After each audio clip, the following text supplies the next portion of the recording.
I'm Stephen Jones, and I'm talking from Paris at the Palais Galliera.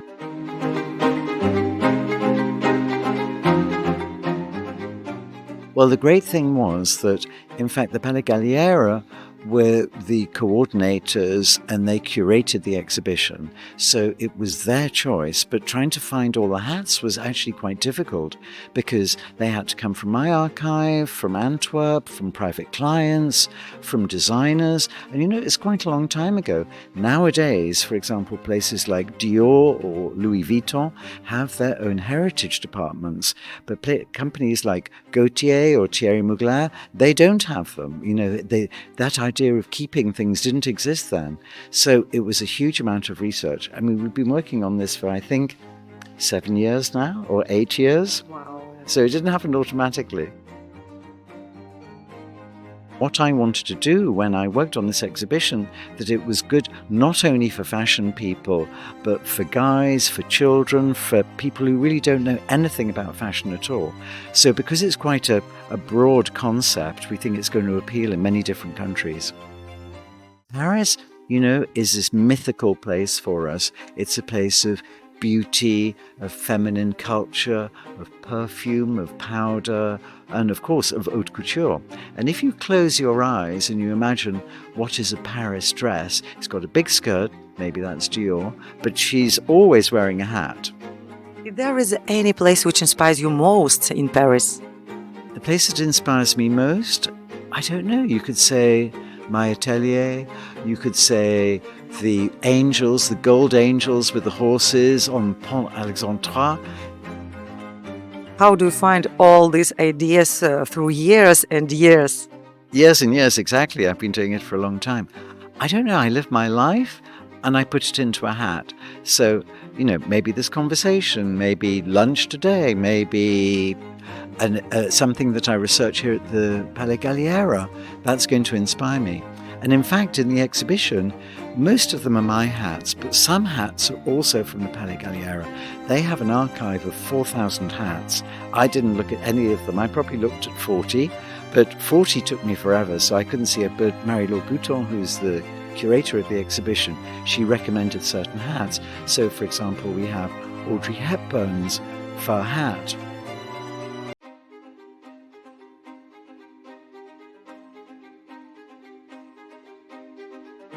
I know that it will be very difficult, but if you can pick just one hat here at the exhibition, what would it be?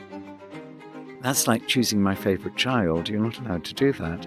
But really, there's a hat called Rolls Royce, which is a top hat, which is really a symbol of England.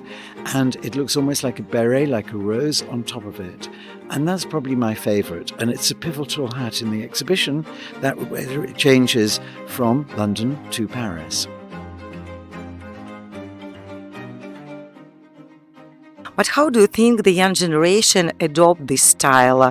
Do young people still wear hats and have the culture of wearing hats?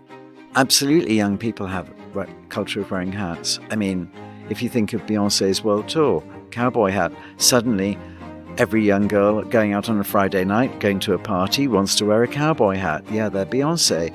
Or every young guy going out and he wants to look like 50 Cent or Usher or something like that because they're wearing a baseball cap. And maybe they want to look like Emily in Paris and wear a beret. Does it happen to you to use artificial intelligence technologies to push the process of design, what a lot of designers use now, not for creating, but just to develop? I think I'm artificial intelligence. Fashion is all a lie. And so it's some intelligence. But yeah, I mean, we use, it's strange.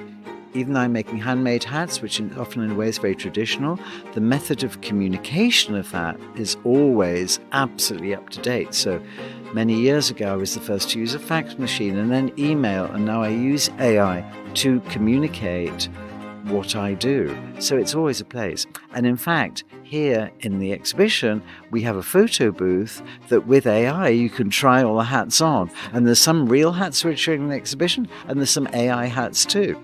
If we talk about hats, we can try with AI. Which hat from the exhibition will suit me well? Well, I don't know. I'd have to try a few on. But, something which was quite dramatic you not to have something sparkly to go with you, because I think you quite like the idea of a party hat. I think something which is quite fantasy, not too practical. I think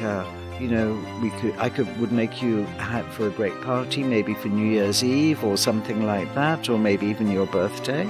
I think you're quite unafraid also. So I think you could have something quite extravagant and have a great time, because it's not only how you feel, it's how you make your friends feel. So this one, by the far, one of my favorite runways by Thom Browne, especially these ears of the body. Can you tell us 2 words about this amazing collaboration, please? So Tom I've known for many years now, and I knew him through Andrew Bolton, who is a great friend, who's the director of the Costume Institute at the Met. And I've been a huge admirer and actually a client of Thom Browne. And then one day he said, would you make hats with me? So he came to London and came to my studio, and we sat and sketched together. And Tom's very much about the concept of the collection, the staging, the runway, everything about it comes together, and the hats are just part of that. But say, for example, for this outfit just behind us here, which is extraordinary, this was going to be a grand haute couture show in Paris. So as inspiration, we took all the pigeons, the greyness of Paris, the drama of Paris, and this is actually one of the gargoyles from on top of Notre Dame. My very first collaboration in Paris was Jean-Paul Gaultier. I'd been in the video of Culture Club's Do You Really Want to Hurt Me?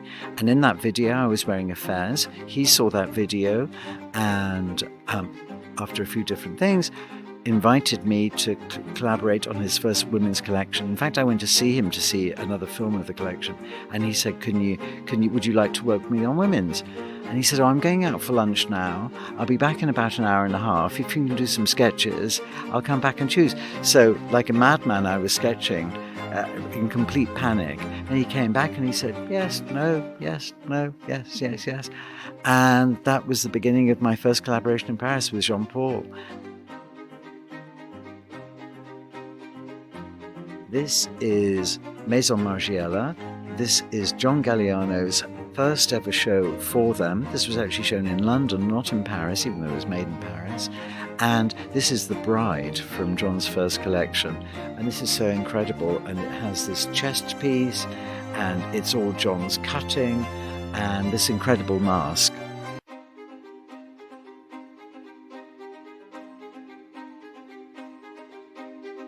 When people ask me if you want to travel in time, I always answer Studio 54 to party with Montana, Chantal Thomas and Kinzo, or Blitz to make a party with Stephen Jones and his friends.